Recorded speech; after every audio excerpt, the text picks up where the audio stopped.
Bitcoin's not doing a lot. Had a great reversal yesterday. Got to be impressed with Bitcoin. Yesterday, we saw an early flush with the CPI, and then it's pushing up again. Now, again, based on the charts, has anything changed from yesterday from what I've said? The answer is no, right? We still have double top resistance up here, and we still have this level down here. So until one of these breaks, one direction or the other, basically price could literally just go like this, right? Until it's forced out. These two lines will meet somewhere off the screen, and price will be forced out of it. But right now, again, regardless of whether it's up for the day or down for the day, it doesn't really matter unless, again, you get below here and confirm or above here and confirm. So just keep that in mind. It's nice to see the price action yesterday if you're a Bitcoin bull because the whole rest of the risk-on market sold off. But today, again, we're basically flat and the stock market's bouncing, so maybe it all evens out. Wait a minute, everyone. Welcome to Bitcoin Zella, your platform for daily cryptocurrency analysis and news. Our mission is to keep it simple. Bitcoin Zella offers engaging information that is easy to understand. Our analysts keep their eyes on the latest news to provide valuable insights via email.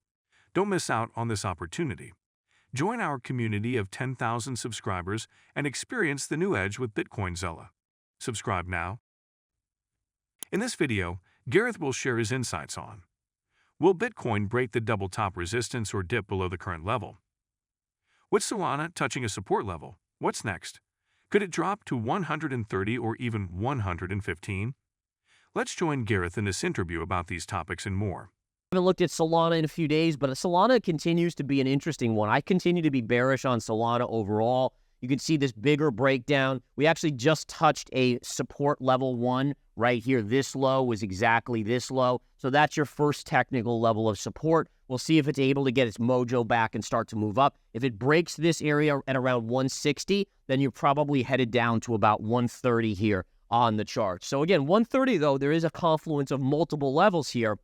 So it would be an interesting level to kind of take note of. The other thing, I haven't done this yet, but what if and again, I'm literally going to do this live with you guys, but let's just see, what if we do a Fibonacci retrace from the highs? Is there any confluence there? So what I'm going to do is I'm going to take this low from the beginning of the bull move right down here. We're going to drag our fibs up here, okay? So if we drag it up there, yeah, actually, interestingly enough, it looks like, if I'm doing this right, let me just do it one more time here. Fibonacci retrace. We take our low right here and we drag it up. Yeah, so it looks like actually the 50% retrace would be right in that vicinity. It's not exact, but it's right below. Interestingly enough, it's another technical level. So you have this level here, and then the convergence of this to this right to here.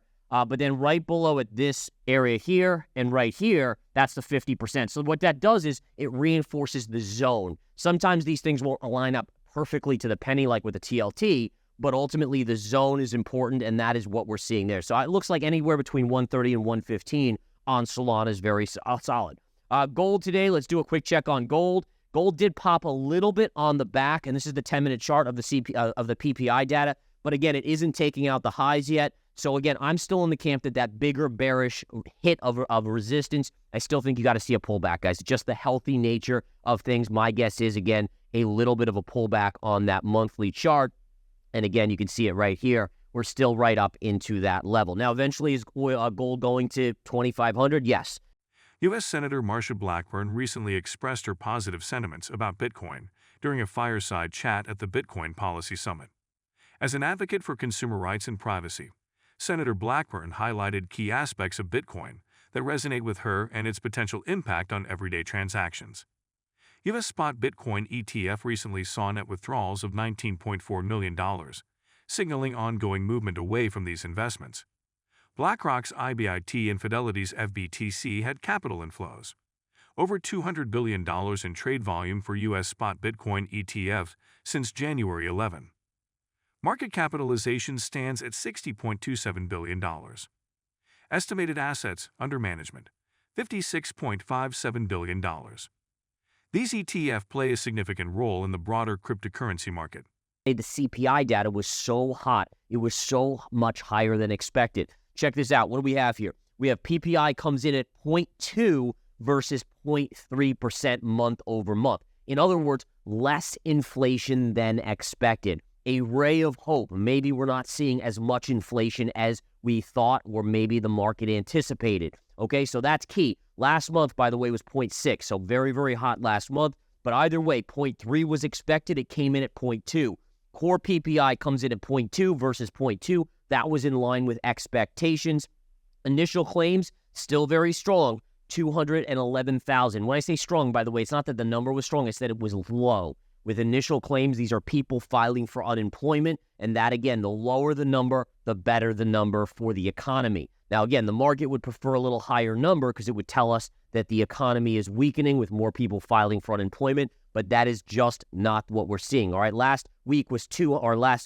expectations were 216,000. Last week was 221,000. All right, the only stock on my radar this morning, and there's other stocks, but basically one that had big news is CarMax. CarMax drops nearly 10% as the company sees poor auto sales. All right, used auto sales slowing down dramatically. Another signal that the consumer is starting to pull back. We've seen more and more of this data here. Okay, couple things to go over here real quick. I'm going to flip back to the homepage on the website, and we're going to scroll down.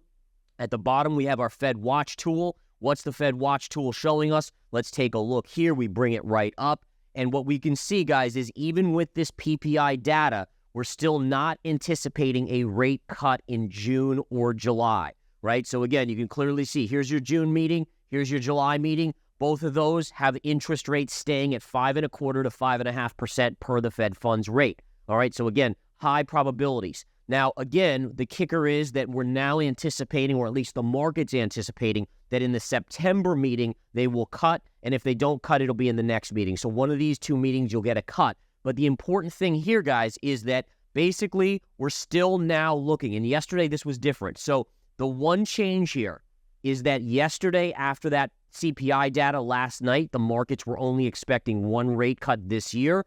After the PPI data today, we're back to 2 rate cuts. So if you look, here's your December meeting, there's a cut, and here's your prior meetings in September, right? September and November, and you're going to get a cut in one of those 2 meetings. So 1 cut, 2 cuts right there. That is what the market is anticipating.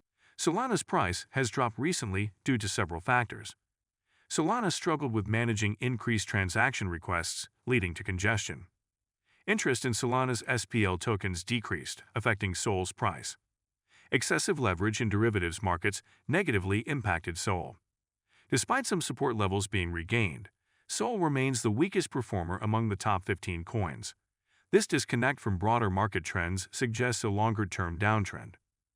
Unsustainable demand during memecoin frenzy and SPL token airdrops may have caused SOL's surge and subsequent decline. Network upgrades are planned to address congestion issues and improve efficiency. Transaction failures raise concerns about Solana's long-term viability. Transaction fees remain modest despite high volumes. Solana's derivatives market faces liquidation risks due to leverage.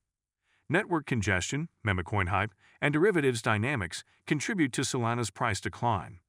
Improving network stability and market sentiment will shape SOL's future price.